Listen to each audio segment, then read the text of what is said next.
I'm Troy Kirkpatrick. I'm in the educational technology group here, and I'm going to run through everybody, introduce everybody first in the order that they are in the program, and then we'll actually have talking.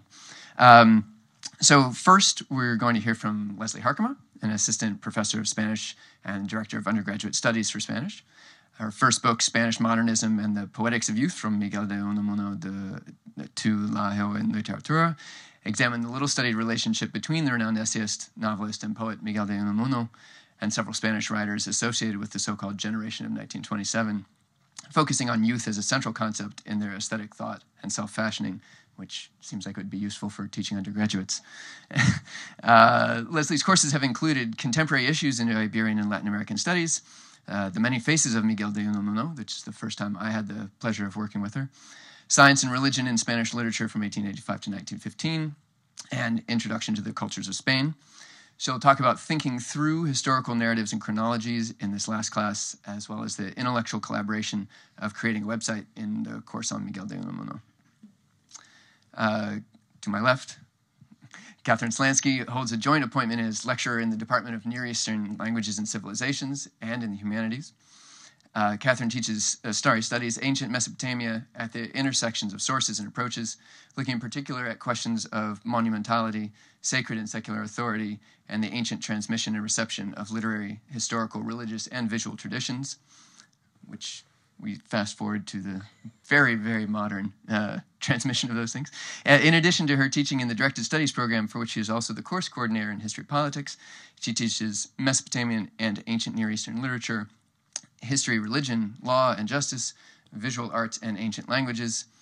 Recent course offerings include The Hero in the Ancient Near East, Discovery and Reception of Ancient Egypt and Mesopotamia with John Darnell, Reimagining the Ancient Near East, and Translating the Hero with Corinne Pash of Classics.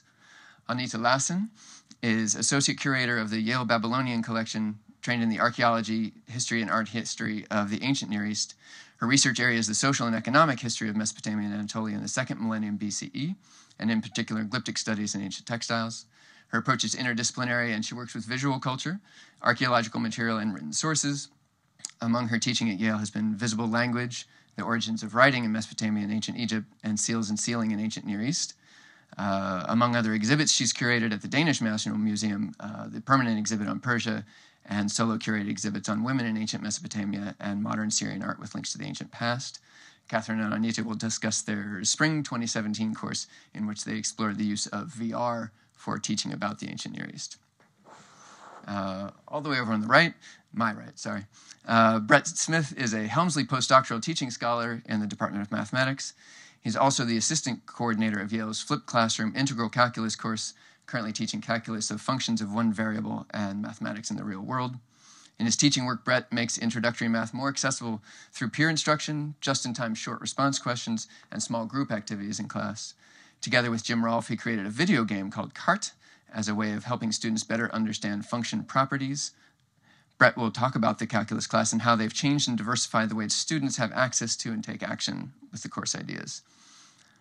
And finally, to my right again, Tracy D, who is our Associate Director of Faculty Teaching Initiatives here, who comes to us with a PhD in science education from North Carolina State University, which I have to mention because I'm a Tar Heels fan, and that's a problem. Prior to arriving at the center, she taught undergraduate biology for 10 years and managed the assessment programs at the Yale School of Medicine's Teaching and Learning Center.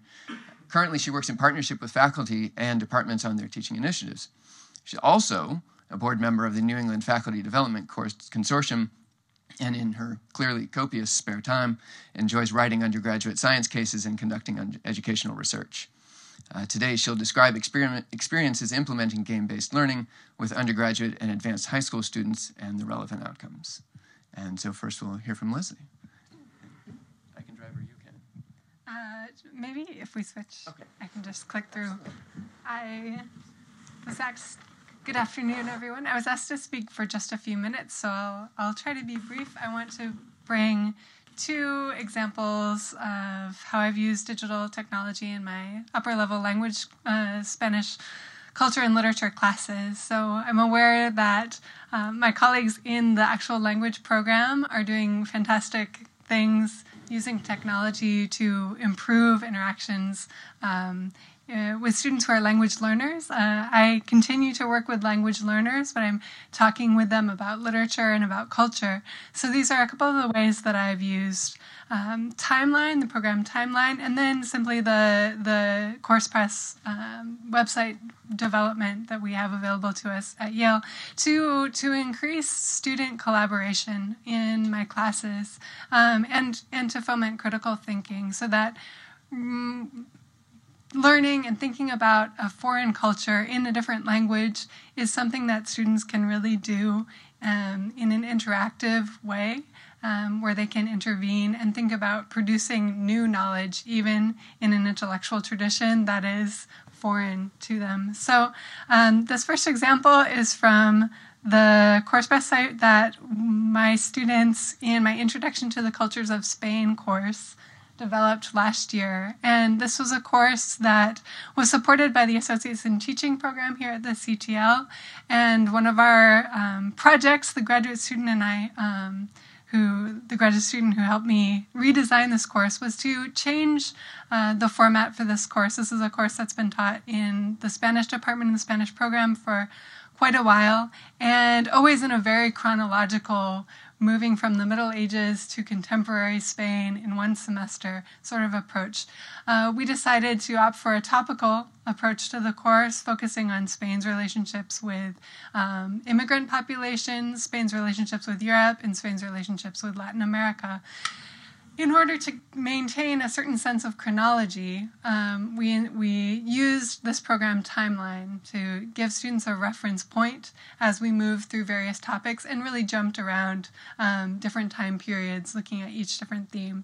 So we set up this timeline that students had available to them from the beginning of the semester, and the students populated it over the course of the term. So, for example, one of the key reference points for this course is the year 1492, a very important year, if you can think of important things that happened. Columbus landed in the quote-unquote New World, but there were also a number of other events that are pivotal for an understanding of Spanish culture. The Spaniards completed the reconquest of Spain, defeating the Kingdom of Granada.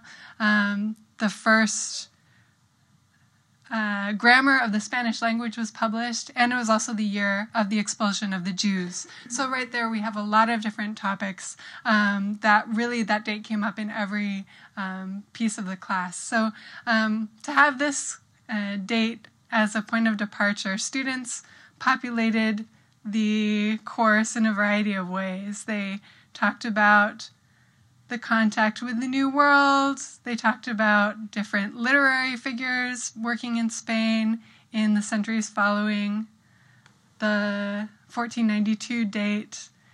And they also brought in information about important cultural figures, people who were of interest to them.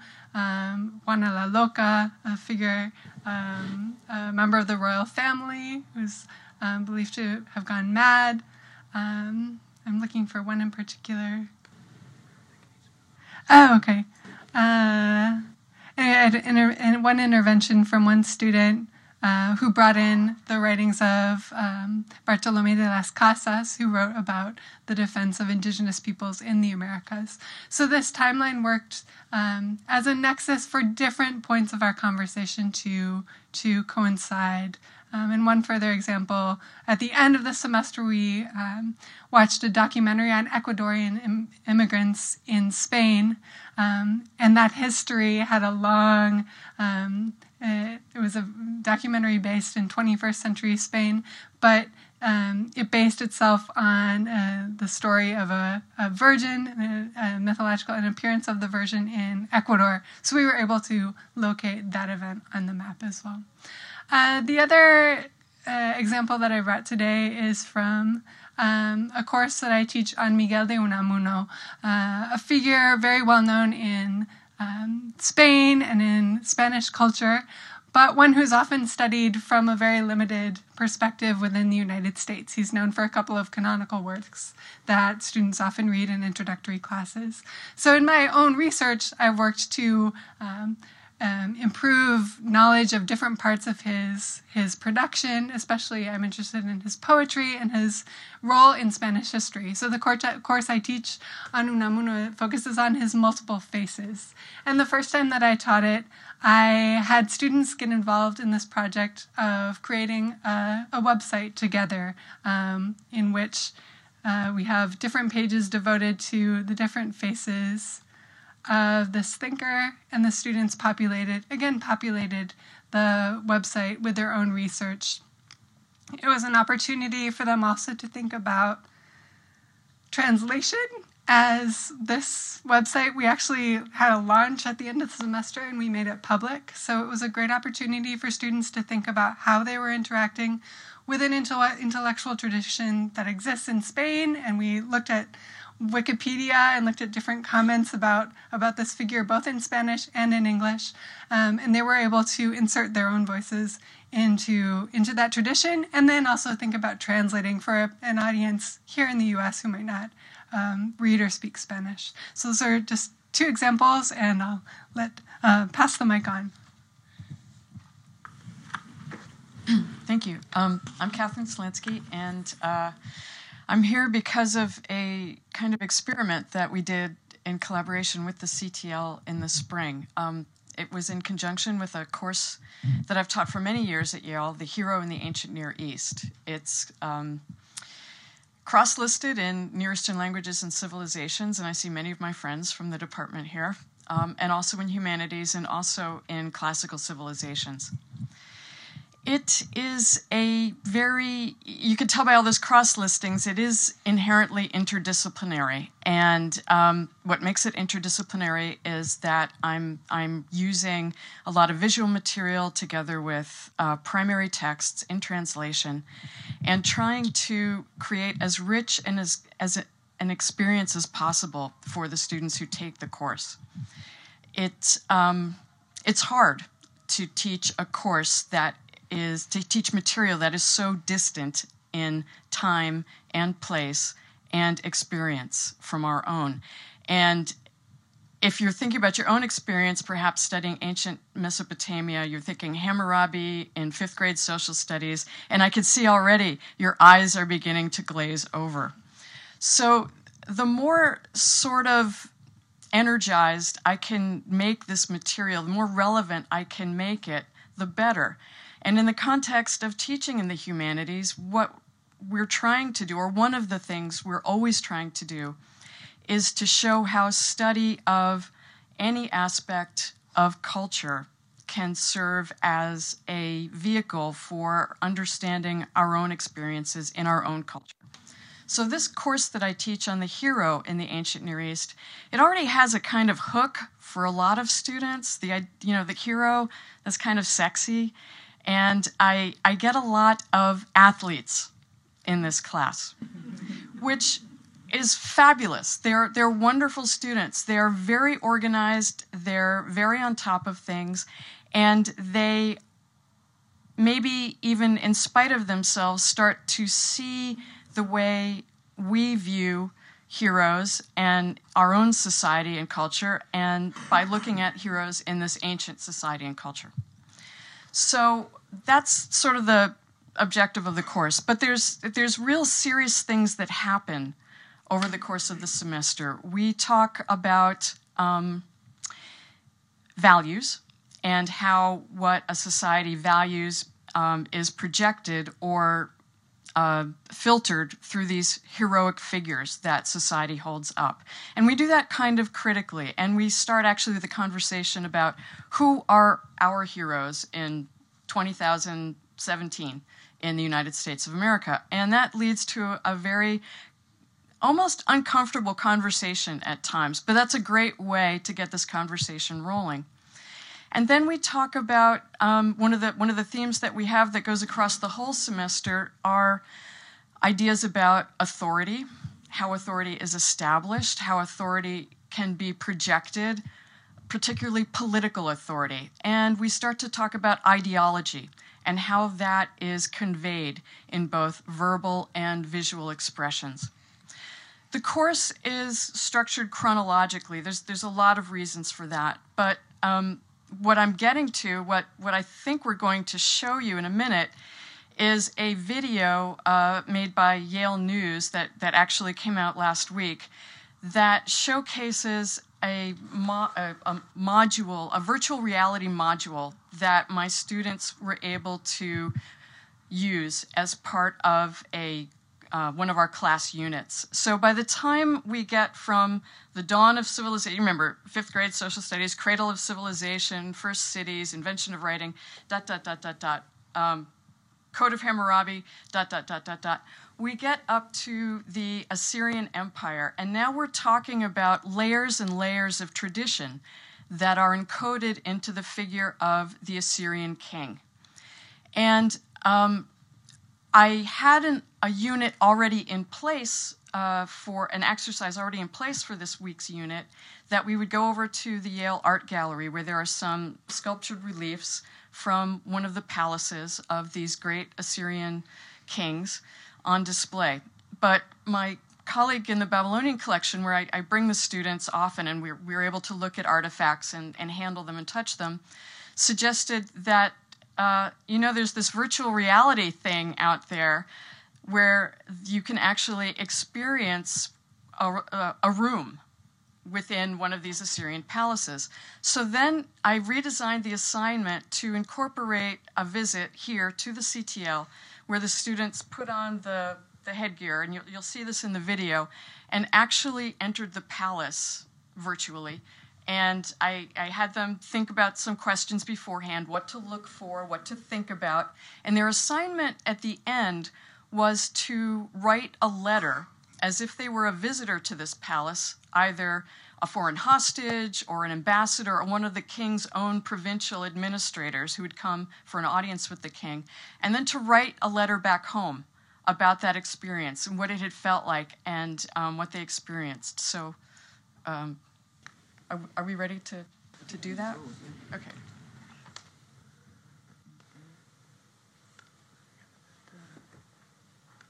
Palace. Then you're thinking, wouldn't it be ideal if there was a way that we could immerse them in that? We lost.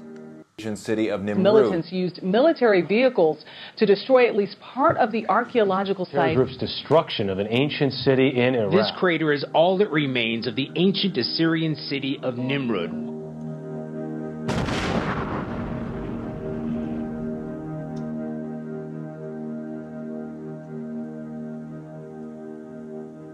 It's just unbelievable, the destruction, how they're targeting pre-Islamic cultural heritage.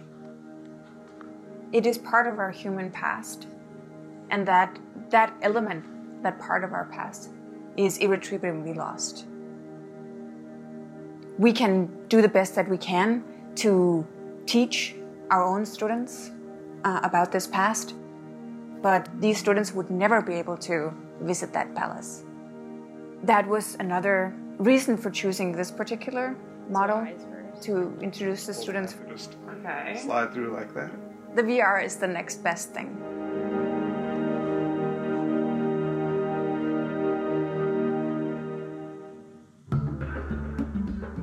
The course is an introduction to ancient Near Eastern culture. When we get to the Assyrian kings, now we can talk about one of their great cultural expressions, which are these monumental palaces. They entered a throne room in a palace, and the palace was called the Northwest Palace, and it was built by an Assyrian ruler called Ashurnasirpal. So these were meant to be a projection of the might of the empire and the might of the king. They're like mountains, they're so big. And you can't comprehend that human beings created this. So the way that we're taught with images and little objects, you never understand, what's the scale of these things? What does it feel like to be in the palace? What's the grandeur of such a palace? Then you're thinking, wouldn't it be ideal if there was a way that we could immerse them in that particular environment? We decided maybe we can start using VR as a possible technology to help with that. Yeah, exactly. Whoa! Oh my god! Whoa, wait, what? I've never done that. So virtual reality is not really established as a viable instructional tool yet. We're in unknown territory. Whoa, weird. That's so crazy. It is not about the technology. It is all about how we use the technology to impact education and just help it make a better experience. Colossal creatures that guard and protect major doorways are often depicted in Assyrian art as having bulls or lions' bodies, wings. It was a lot more effective as a teaching tool than I had expected. There's a reconstruction of partial of one of these rooms at the Metropolitan Museum of Art. And I take students there as well. But it's nothing like the dizzying sensation of stepping into the throne room in this virtual reality. It was really amazing to go into VR and get that sense of space. You have these goosebumps going and you have the chills because the lighting, the sounds, and everything is absolutely like you are in that in Paris environment. The ceiling is so high you have to turn your head to look up at it. It's a physical sensation of stepping into a really large space that is so large it's disorienting. The highest ceilings, I don't understand how you paint that high if you're living in I don't even know, 4000 BC. There's no substitute for the real thing. But what the VR does in combination with the real art is set it into its architectural context in a way that is very difficult for anyone to do with slides. There are some constants and some almost incomprehensible differences, but understanding the human past and objects that were created in the past, I think it tells us something about the human condition, what it is to be a human.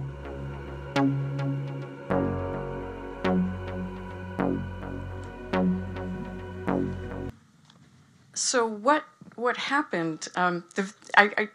When we were doing this exercise, this classroom assignment, I hadn't been thinking so much about the way that this video was going to turn out that Yale News did. That happened all after the fact. But what happened in the classroom was that we were able to pick up on a theme of cultural stewardship and our sort of interaction and treatment of cultural heritage that we could experience. And we had talked in our class about what is going on currently in Iraq and what's happening with these artworks that we had been studying. Now that video makes it a very dramatic kind of newsy thing, which wasn't what we were doing so much in the classroom. But having gone through the VR experience, the students did come back with a kind of ownership that they hadn't had before. And I guess we'll have time to talk about other.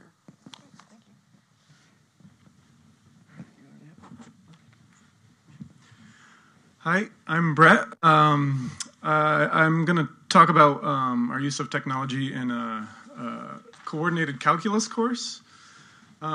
So we have kind of a unique challenge in teaching Calculus 2 that we have many sections taught by different instructors, all happening at the same time and all giving the same sort of summative assessments. And calculus is a difficult topic to teach, but it's also really foundational for lots of different STEM disciplines, and it's really an entry point into many different departments. So it's a really important that we get some things right. And so I took over a flipped model where we the flipped course was set up by Jim Rolfe, where we really were thinking about sort of three phases of how we're helping the students learn. One, what's happening before class, two, what's happening in class, and then three, what's happening after class. And how can we get the most out of those three phases? And so what we have happening before class is we have content delivery, where we're having students watch videos that were primarily created by Jim Rolfe. And then we have online quizzes that are paired with the content in the videos, where the students get some feedback in terms of how well they understood what they just sort of were exposed to, but also that the instructor gets information about how well the students understood that first exposure. So we get some statistics about how the class is doing, and we also get a free response question where the students tell us what it was that they found really difficult or really interesting about what they'd just been exposed to. So all of that happens before we get to see them. Then we can respond to that in the things that we do in class. And in class, like I said, we have many different sections, which means many different instructors, and people have freedom to do what they'd like during that time. I use clickers and slides, which is pretty unusual for a math course, that amount of technology. But I find the slides are really useful because they allow me to ask them a lot of questions. And this is something that I'm freed up to do because I don't have to deliver definitions and theorems that they've already been exposed to. But it also affects sort of the way I think about designing questions. And rather than just giving them some exercise they might see in a book, I've got to predict what kind of answers they're going to want to give to a question. And so I can really target those misconceptions with multiple choice questions. And then there's also kind of a gimmick aspect of the clicker where I force them to respond. I get to tell them the distribution of who thinks what problem is correct. And then I get to tell them, okay, now talk to somebody and see if you want to change your choice. And the response you get out of students, just because they know that they're responsible for clicking something, even though I don't know who's clicking what, or there's no accountability, they feel that it's time for them to talk to their partner and actually interact, which I've tried to do similar things without clickers, and it just is more effective. And for whatever reason, that technology is really helpful for that purpose. And then the last thing I've added to this course is what's happening as students prepare for their exams. I implemented a video project where we post old exams online, and I have the students create video solutions with partners. So they're really short, only like maybe one part of a question on an exam, but they're providing a 3-minute response, sort of giving their thought process and going through an exam problem. And so this helps them prepare, but it then can live on as a resource for the class as they prepare for later exams. So we post this to a kind of communal page on Canvas. We use the Panopto software that links in. But also I like the idea that these videos can live as a resource for students in future semesters. And so to bring in this idea that you're part of a much bigger community learning calculus, and you're part of, the cohort that learned last semester and the semester before that.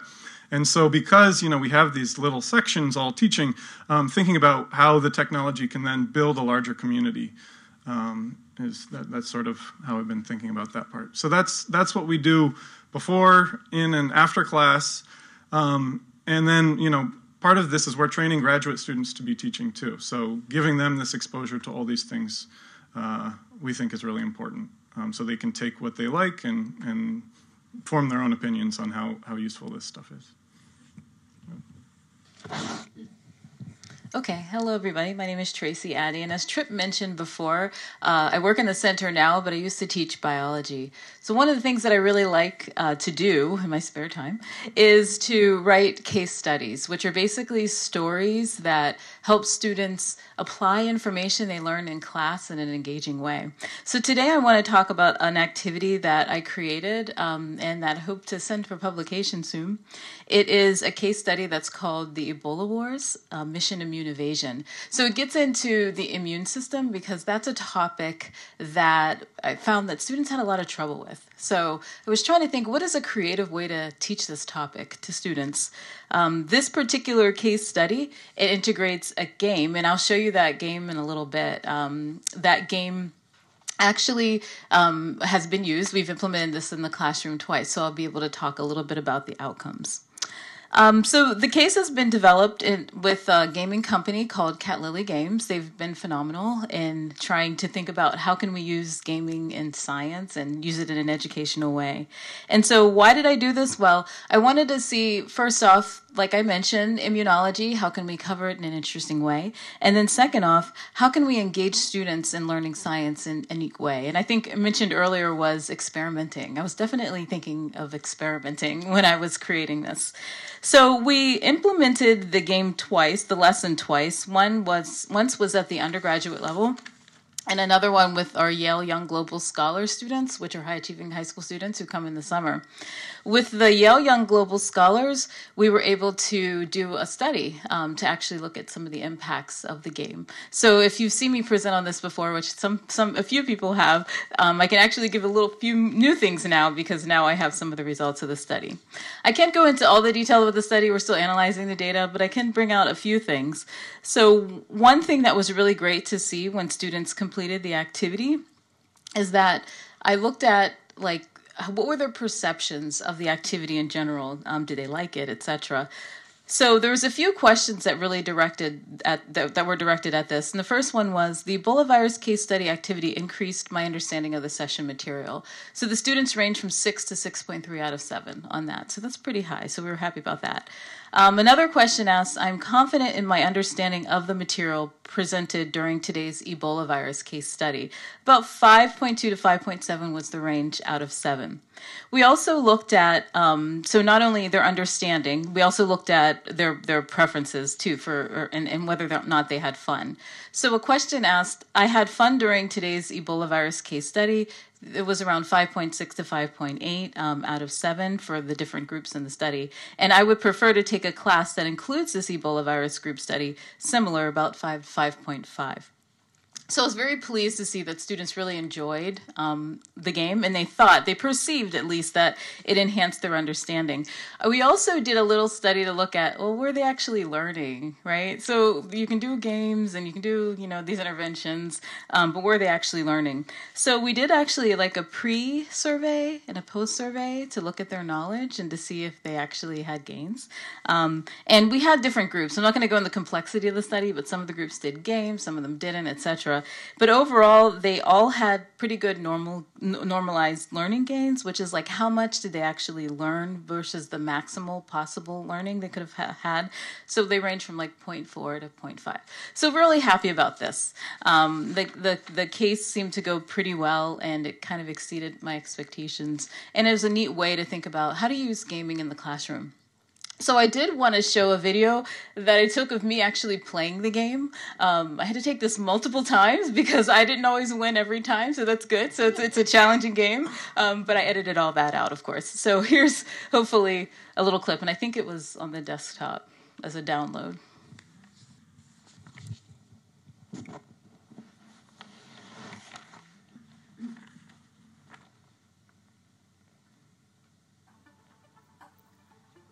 This is the game Operation Ebola in development by Cat Lily Games. The goal of the game is for the player, a cell infected with the Ebola virus, to evade the immune response and infect more cells. The first time a player plays the game, they can run through the introductory material describing the basic science highlighted in the game. Another feature of the game is that they can switch the background color in the case of color blindness. Players can also go directly to the game, but will first need to manipulate the genome of the virus in their desired way. This affects their gameplay and their ability to evade the immune response.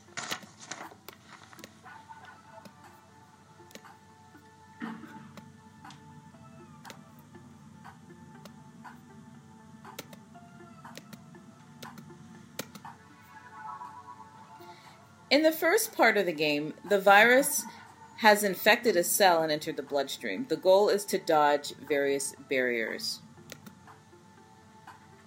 Also, the player can release viral particles by pressing A as well, so that will serve to infect other cells.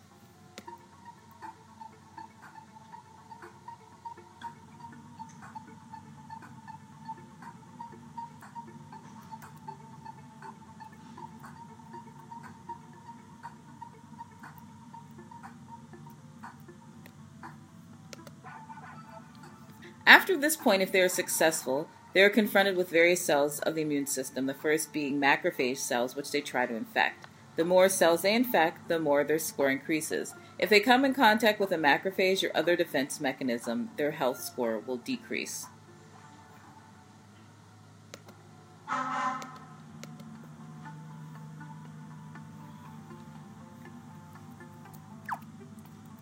So we'll try to infect these macrophage cells as best as we can by releasing the Ebola viruses. And try not to get in contact with any of them.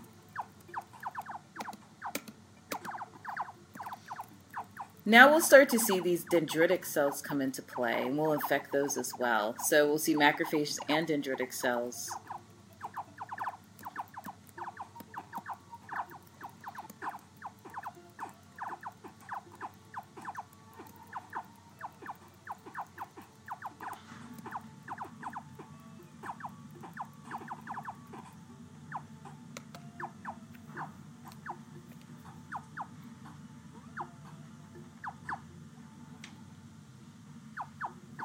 Now this is the point where this antibody storm comes into play, and you can see my health score is rapidly decreasing over time, and my game is over. So these are the essentials of the game. The students have really enjoyed playing it, and we really look forward to it further being used in the classroom. So that's just an overview of the game, but it does accompany a very scaffolded case study where they go through various parts and they play this during one part of that case, just so they have some perspective. So thank you.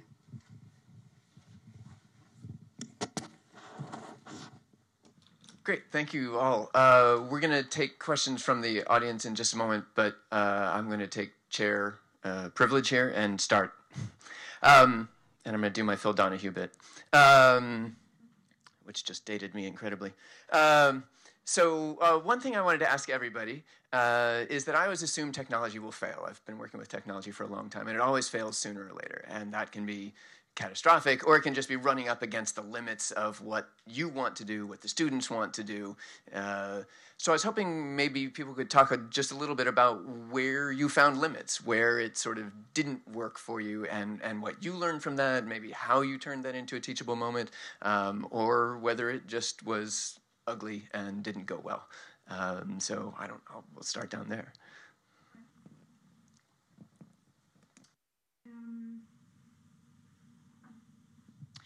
So we had higher expectations for the resolution of the imagery in the model that we used. We got the VR model from a private company that developed it for us, and we would have liked to see higher resolution. We're hoping to solve that problem going forward by building our own 3D models, virtual reality models. The model was also only developed for one specific room in an entire palace, and it would have been nice for the students to have been able to walk from the outer courtyard and then into the throne room and not just being confined in one single room. Another thing is that only one student at a time could enter the VR model, and it would have been great for a whole group of students to be able to be present in the model at one time, and also a teacher could be. Ideally, that's something. Social VR is another component that I think would be really amazing going forward. You could even imagine having a teacher in London who is meeting with a group of students that are at Yale and then giving a talk about their specific knowledge about whichever architecture they're standing in. So those are some of the limitations that we found with VR.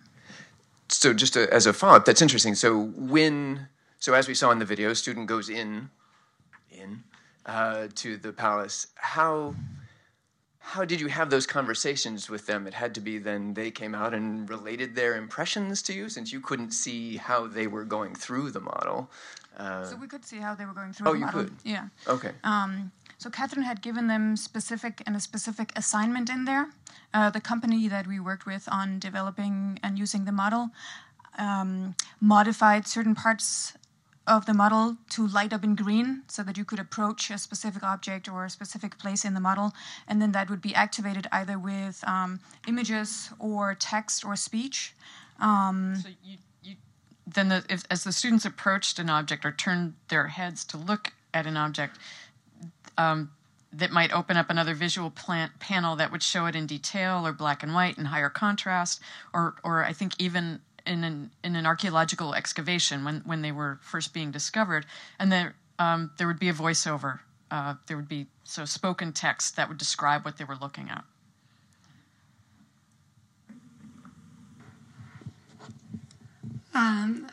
For me, I think one of the challenges of using timeline was that the technology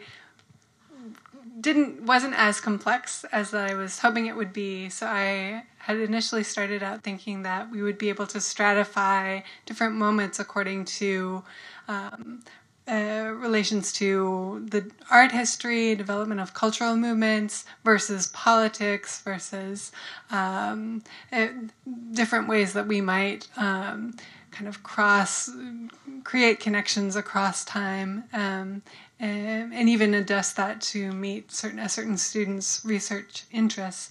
And that really, timeline pretty much works. It was even more chronological than I wanted it to be. So it was difficult sometimes to create those sort of interventions to really have students think about resisting a received notion of history or chronology. But we were able to have those conversations in class, and it was certainly a useful tool in drawing out those sorts of connections and at least noticing coincidences between what was going on in Latin America and on the Iberian Peninsula at a given time. I think for mine, there are like different layers of challenges along the way, and we're almost done with this, so we're still going, I guess. But one of them is like just conceptualizing, how do you put this in a game? I think that whole process of working with the company and making it educational was a big deal, and it took a lot. It takes a lot of effort to actually think about that and to have it be accurate, like the science. May I have your attention, please? May I have your attention, please? A fire emergency has been reported in the building. Okay, as I was saying, so the one, creative aspect of like thinking about technology and using it for learning, I think that also ties in somewhat with like VR and things like that. Like, how can we make this an educational experience? So that came into play. And then also just like practical things. Like, for example, our game, it can't be played on a cell phone. It has to be played on a laptop because of the software that's used. So thinking of those types of things, then you have to have your students bring the laptop to class and then monitor them, make sure they get on and things like that. So I think those were the ones that I faced the most. Actually, so much of the technology has worked well. I've been really happy. But one thing we've run into is so much of our course is hosted online that we're dependent on sort of the capability of the program we're working.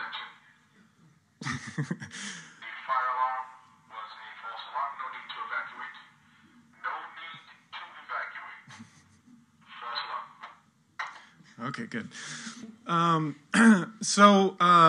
fact, most of our course was hosted on one platform, but that platform sort of changed directions in terms of the types of content they wanted to be hosting. So we had to transition to everything being hosted on Canvas, which luckily we had great support from the CTL for that to all work. But you sort of have to be sort of proactive and focused on the future of the things that you want to do and the future of the capabilities of the technology you're working with. So that's been kind of a challenge. So I think we can turn to the audience now and see if there's any big questions out here. Don't be shy. Yeah. I want to ask, I think it's Tracy, the game. I teach Czech language, and Czech language is very complex in terms of morphology. For instance, a student who lived in Prague for 3 months, he went to a store and said, chci taška. Now, taška is a bag, and chci is I want. But he put the wrong case instead of saying chci tašku, and the person didn't understand him at all. And it happened several times. So obviously students struggle with the endings. And I think I have been thinking very often it would be really fun for them to make it's sort of like a game. Like you had something very similar, in order to put the right ending, it lets you farther to, let's say, complete the sentence. And it would be also nice to have some kind of a background. How would I approach this? Who would help me with it? I can compose little text and then leave the endings off, and the students would be, completing it. But, I don't know how to go about it, whom to approach. So, and I think it would be tremendously helpful, because I've noticed in the classroom, if I do something orally as a game, they just enjoy it. But if I don't, they just find it so boring, because grammar ultimately is boring. And they have actually very hard understanding of these endings, because there are so many. There are so many nouns, different categories, and there are 7 endings for every single noun. So this would be, tremendous help. So if someone could help me, I really would appreciate it. Thank you. Yeah, so are you thinking of more a digital version or a non-digital? Because it could go either way. I guess the digital version would be the best. I sort of like what you had, because, it's based on these. I remember my son, when he was little, he used to this, press this and it let him whatever, this Game Boy, whatever it was. And so I think that the students would just enjoy it, and especially if they could have it, let's say, on their, iPods or computers. But even just in the classroom, I think I have actually 20 boys taking my Czech. And, obviously they are, very playful. The female voice sort of missing, that it's also difficult in a language. So I think they just would absolutely love it and would enjoy it and would sort of like compete with each other, who is the first, because that's sort of like that competitive spirit. So I think digital would be obviously the best. But I'm willing to have anything as long as I have something, because there has been so little developed, almost nothing in Czech. Well,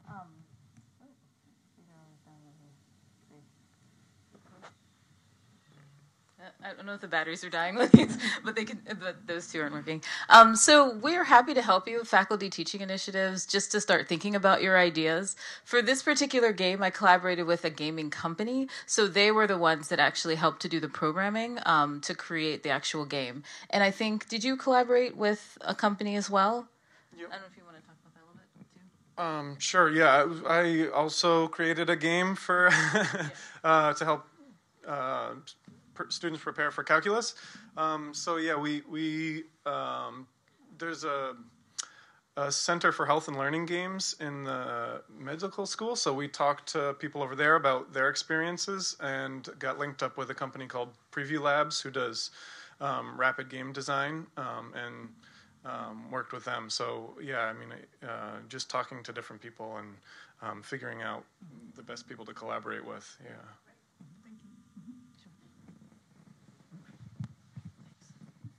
Hi, thanks for sharing your experiences. I just wanted to ask you guys about cost considerations when you're pairing with these companies. So I find that if I'm working with vendors, they're often willing to, work with you on the very first maybe module that you want to, just because they want to tease out the relationship. But as you start needing to get more complex, then they come back to you and say, well, in order to do this, we need X hours of manpower and whatnot.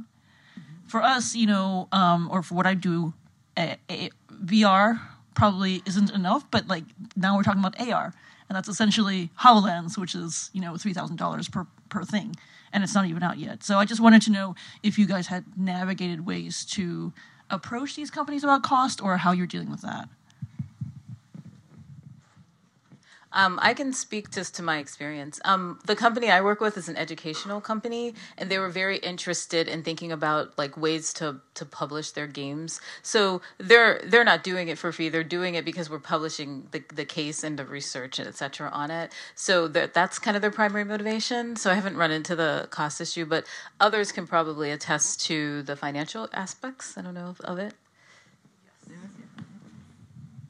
Yes, so our VR model came with a price tag. But it wasn't exorbitantly expensive, but it did come with a price. And they did ask for extra money for any modifications that we wanted to introduce. But I think part of the reason for making that investment was that CTL, there was this huge meeting here at CTL with all kinds of technical people who wanted to who want to start developing VR things for Yale, and so they were talking about designing things for 2020, and I was saying April. I want this unit for April, and so we bought this. I'm saying somebody bought this thing.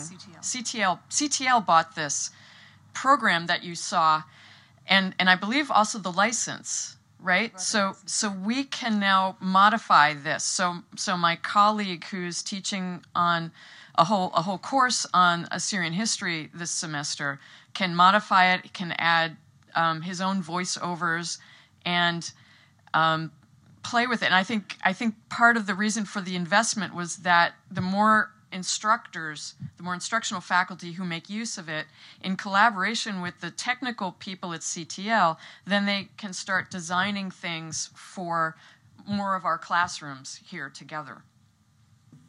And also this particular model is going to be used not just by your class, but also by other classes in the future. So.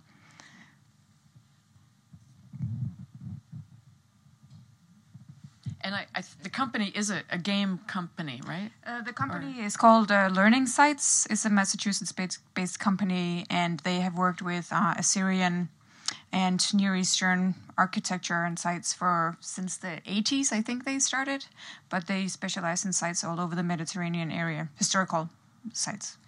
And one of the pieces that Aunete brings to this collaboration is her familiarity with museums around the world who are increasingly putting very high quality digital photographs, including kind of 3D imagery, making it available publicly, open source.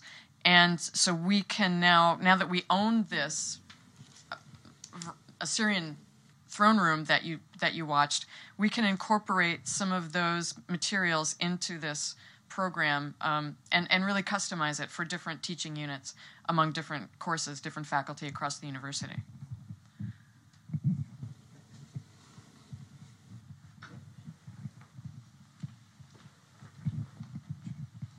Tracy, you talked about the complexity of the immune system and how difficult it was to design this. At what point, and it's an experiment, at what point did it become more interesting enough for you to invest your time and the money to make this, as opposed to just asking questions? Because, and obviously, and the second part of the question is, when you're designing the game, because of the complexity of the immune system you just mentioned, there's a million outcomes for every one of those interactions between the virus and the cell, or whatever other components. And how do you decide how to limit it? And are the students getting more out of this at this point than they would if you just asked them to diagram it or did something very low-tech? Those are all really good questions. Hopefully I have some answers. So I think your first question was, at what point was this worth it, instead of just explaining it, or was it? Yeah. I feel like, this case, we're going to send it off soon for publication. It'd be nice to have a bigger, wide sales study of it, nationally implemented, to actually, kind of give more insight into that. My motivation for doing it, like I told you, was I publish these anyway and thinking about engaging students. So I see this as being used in many different ways, and not opposed to following a lecture that, you know, describes some of the more intricate details, and then going and doing the case afterwards. So I mean, that's a really good question. You know, at what point? Because I'm so interested in learner-centered classrooms, to me, it's well worth it to have an interactive activity for the students to engage in the immune system in this way. And then your second question was, can you repeat that again? The second question was, when you're designing the game with the Yeah. How do you decide? What options do you allow for Yeah. interaction? Because you have to limit it. Exactly. Yeah, that was a challenging thing to think about. So in order to do that, we thought of the level of the students, and we thought what would be some of the foundational material they would cover. We've thought about this in an introductory biology course. What would be some of the important elements? So I think we used that as a gauge, like what would we normally teach and what would we think is important. One of the collaborators, the faculty that works with me, he studies, studied the Ebola virus, etc. So he also kind of narrowed down what were the essential elements that he would feel are important to know at this very early level. But I feel like it's difficult because obviously there's much to include. So we try to focus mostly on what most biology classrooms would talk about at minimum. That's kind of how we distilled it out. But obviously, there's room for people describing more outside of the case and talking more in their classes. And room for a lot more mistakes to be made. Yes. Than you can allow for, just because of the amount of space it would take to program. Yeah, very, very true. So that's that back and forth I was telling you about with the gaming company. I think what we were really challenged with is we don't want students to form misconceptions because of the game. So we're trying to counter as many as we can, and trying to make it as accurate scientifically as possible. So I agree. I think that's a big, issue in creating these games as best as possible in a fun way. So you raise a very valid point.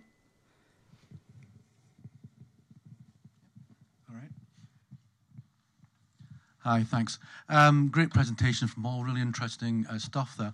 What I'm interested in is how we help students get the most from these distinctive uses of technology. For example, a lot of students come to university have not really been on a quality field trip, and if you're not careful, the student tries to learn from a field trip as though it was a lecture theatre with mud. Yeah? Now, I'm wondering whether colleagues made any particular attempts to coach students in terms of, in order to learn from a VR Assyrian throne room, think about things this way. This isn't just a lecture which is 360 immersive. Or if we're learning from a game about viruses, it's not just like having a really fun lecture about viruses, it's something else. So I'm wondering, have you engaged in any sort of coaching of students to help them create new paradigms in their mind about how to learn from these kind of distinctive opportunities?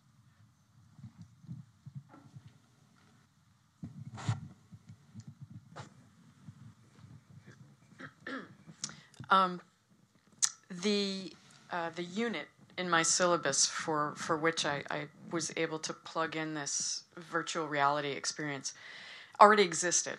I already had an assignment for the students to go to the art gallery and spend some time studying the sculptures that are there. And we had talked about it in the classroom. They had done some reading. I had shown some slides. I had pointed out some specific elements for them to keep in mind as they went and encountered these massive, these monumental stone orthostats. What the VR enabled me to do was take that assignment that I already had and tweak it for the larger architectural context. And I went over and put the goggles on before I sent the students over so that I would have an understanding of what they were going to see. And what you saw in the video, I think everyone had the same experience. Like, whoa, it is dizzying. I couldn't even do the whole thing because it made me motion sick, which I didn't tell the students about, but one of them also had that experience. So that's another kind of limitation of the technology, and I don't know what will happen with that. This stuff is progressing every minute. But what, so I asked them, the assignment was to already be thinking about this image of the king from two different perspectives. We had studied together some of the king's own inscriptions, which are very self-laudatory. And then we had looked at some passages from the Hebrew Bible that look at the Assyrian king from a very different perspective. And we'd already put those two perspectives into dialogue with one another. So then when they went for this visual experience, they already had some vocabulary. They already had a kind of dialogic model in their minds. And I asked them two kind of preview questions to think about before they went into the VR. And one was specifically, what features contribute toward the monumental aspect of the throne room? So getting them to think about the size and the monumental sculptures, and we've been talking about monumentality as a cultural expression since the beginning of the course. And the second question I asked them was, what features mark the space of the throne room, specifically as sacred space? And that's another concept that we had been working with since the beginning. And so, you saw some of the fires that were there in the room, and what the students, one of the things that they talked about in their written responses was that you could almost smell the incense burning in the braziers. And they talked about specifically, you didn't have time to look at it on the video that we just saw, but some of the very detailed sculptures that are incorporated into the larger architectural plan of this room, they were prepared from previous work that they had done. So when those were highlit in the VR, and they turned to look at it, and it kind of jumped out at them, they could plug that into the studies that they had already done. So what came back in the written responses were much, compared to previous years when they had simply gone to the art gallery, much richer response incorporating these different elements within this space that was marked in different visual and sensory ways. And it allowed, in addition to kind of enriching their own appreciation of what they were looking at, in the written response, they were much more imaginative. They were much more creative in the letters that they wrote back home for their experience of having visited the king. And what really came through, and again, they were prepped for this. This came at the end of the semester, was the punchline of the course, which is that the figure of the hero in ancient Near Eastern culture is a figure that kind of negotiates a limit between the limits of human experience and divine experience, and so this throne room where they saw the king enthroned within this space that's marked as being sacred in some ways, but is nonetheless a human-sized person because he is a human being. He's just kind of, held up in a very particular way as the focus of taking this very long walk down a very long hall in ceilings that are 3 stories high, but yet he's of a human dimension. So they got that, and they wrote about that in their written responses in a much more rich way.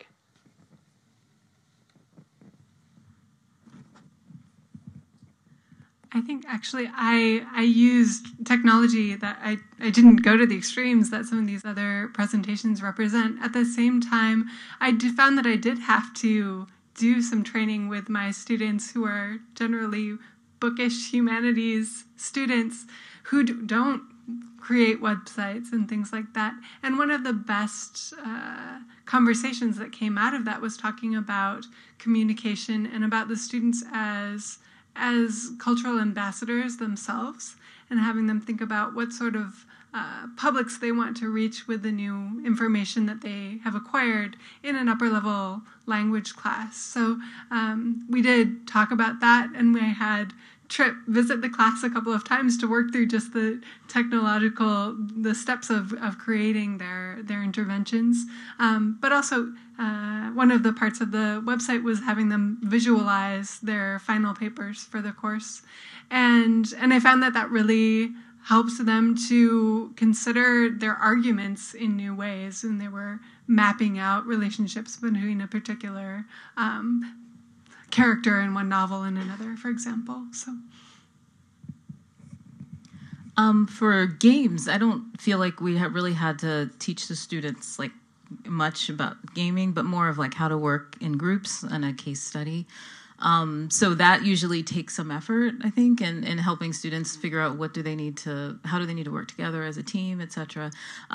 For the actual game itself, I guess the one part of it, and I don't show you the entire case here, but it's very scaffolded. It gets into a lot of detail of the biology, and then it inserts this game in a very thoughtful, deliberate way. And so the students have particular learning outcomes that they're supposed to kind of, think about as they play the game. So I think that helps them too in playing the game. They're supposed to look out for these things. And then also when we were designing the game, we were trying to think about how to engage them more than just playing it.